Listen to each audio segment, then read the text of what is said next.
বন্ধু তুই তো জানিসই আমি ব্যবসা করতাম, আর সেই ব্যবসায় খুব পরিমাণে লস খাইছি। শুধু ওই ব্যবসা না, আগে পরে যতগুলো ব্যবসা করছি সবগুলো লসের উপর তো লস, লস ছাড়া কোনো কথাই নাই। কি বলিস তাই নাকি? বন্ধু শোন, আমার জানা মতে ভালো একটা ব্যবসা আছে, যেটায় তোর কোনো ইনভেস্ট থাকবে না, তবুও লাভের উপর লাভ। কি সেই ব্যবসা? দ্রুত বল, দ্রুত বল। সেটা পরে বলতেছি, তার আগে বল, কিছুদিন আগে না তুই একটা বিয়ে করলি?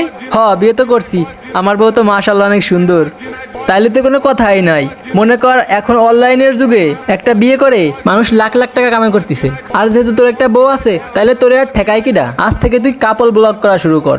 তোর বউরে মানুষের সামনে যতটা উপস্থাপনা করতে পারবি ততই টাকা। কি বলিস? বউরে নিয়ে এত সুন্দর ব্যবসা করা যায়? আগে জানলে তো আমি আগেই বিয়ে করতাম। মানুষের বউ দেয়া যদি টাকা ইনকাম করতে পারি, তাইলে বউরে ঘরে বসাই না রাখে আজ থেকে আমিও কাপল ব্লগ করা শুরু করব।